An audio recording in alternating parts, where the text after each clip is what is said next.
In this video, I'm going to show you our most versatile suppressor yet, the Banish 46 from Silencer Central. Gavin here from UltimateReloader.com. It wasn't but just a few years ago, I only had 3 suppressors. I know that's actually not that bad of a collection. 1 for pistol, 1 hybrid, and 1 for 30 cal. A really good selection of suppressors. Now we're an FFL SOT and we have, I think, a total of 17 in the shop. I'm really excited about the Banish 46. We just started to use it with our 338 Lapua.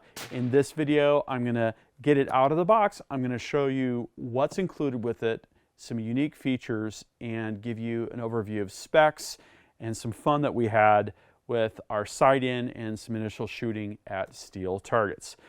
So to recap, we've actually already shown the Banish 223. You saw this in the CMMG Descent video. We recently shot AR-15 at steel targets with it. It's a direct thread, half 28 suppressor. We've also got the Banish 30, which has 2 different lengths, 7-inch and 10-inch. You can see the seam here. You can take the end cap off. It's a direct thread for 5/8 24. We've put this guy, the Banish 30, on the recoil rig, and we looked at what does recoil look like with bare muzzle versus the 7-inch config versus the 9-inch config. What was really interesting was there was a difference in recoil between those 2 configs, but they were very close, as you can see on the chart. Now it's time to take a look at the Banish 46. So let's just see what's included. So look at this bad boy.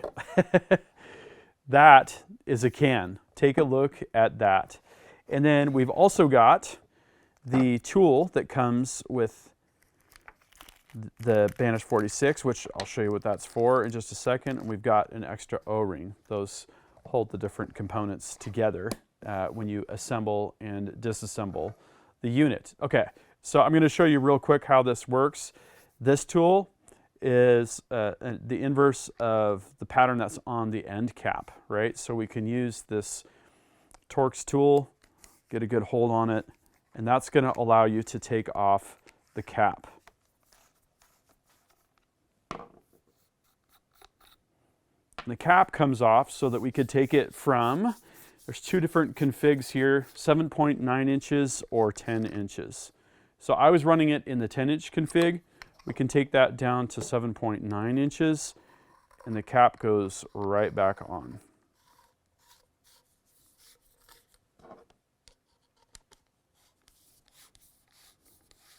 That compresses the O-ring, keeps it from loosening, seals it up.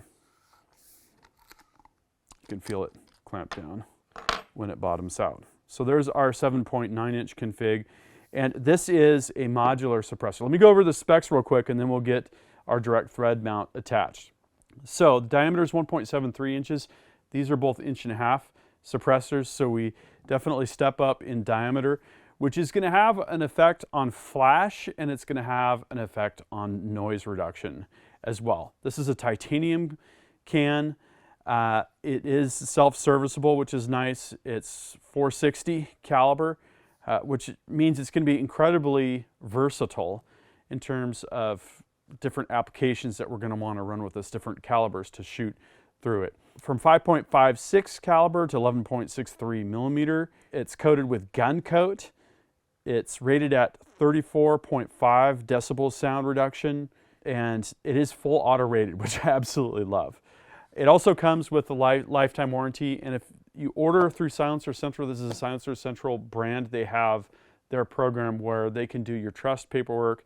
They can send the suppressor directly to your door, so you don't have to go to an SOT and do all of that. So it's an end-to-end system that Silencer Central has figured out, and that just makes it easier and quicker. Okay, so we've got the suppressor as it comes out of the box after we shortened the length here. Now we want to pick the direct thread mount that we're going to use. And this is one of the differences that makes this Banish 46, the modular suppressor, different than these dedicated suppressors, is these have permanently mounted direct thread mounts.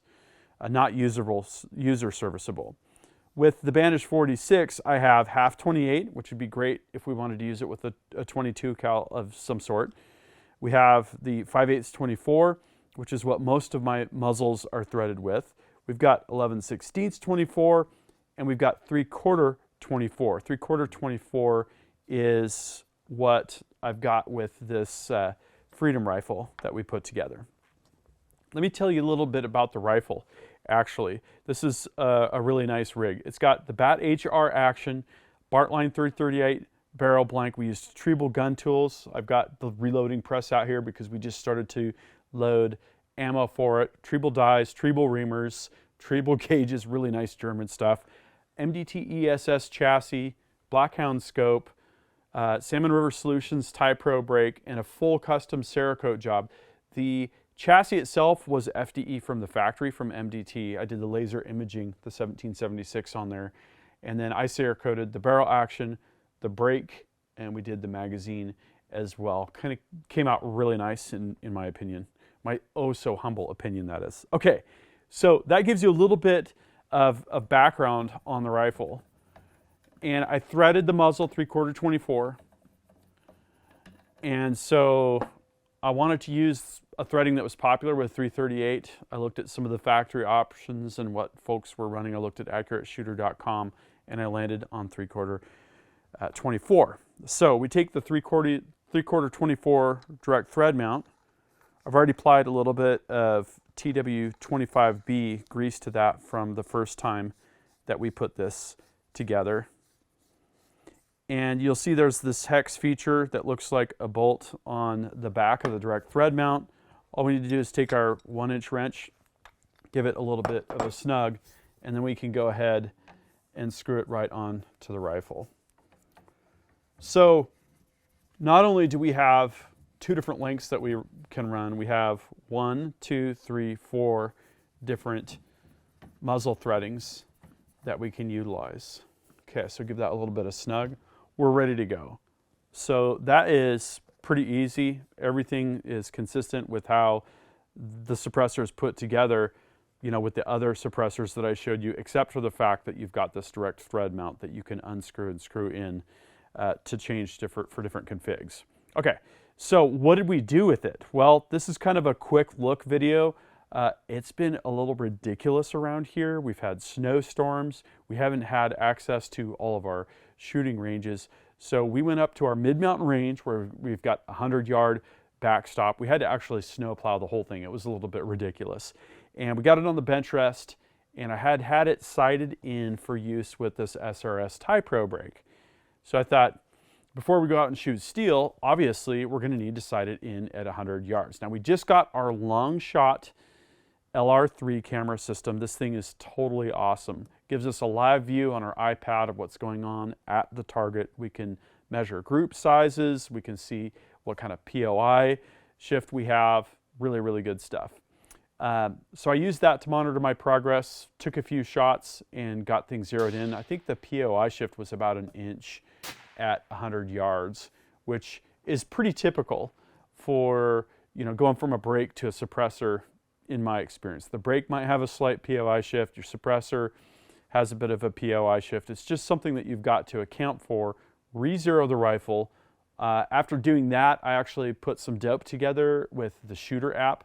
We're shooting this is a Berger 250 grain OTM tactical with 94 grains of Retumbo, brand new Lapua cases. This is serious business. Now, at 400 yards, by our cabin, I have a collection of targets. We've got a couple rectangular targets, and we've got a Coyote from DM Targets, d-mtargets.com. Really, really good targets. So we made our way over there, and again, we get one of these snowstorms that's kind of unfolding, and I bring the tripod up, the 2Vets tripod. I've got my Cole-Tac bag on top of that, and I take kind of a kneeling position behind it. I've got my elbow to knee contact. I've got a bit of a pillow bag going on.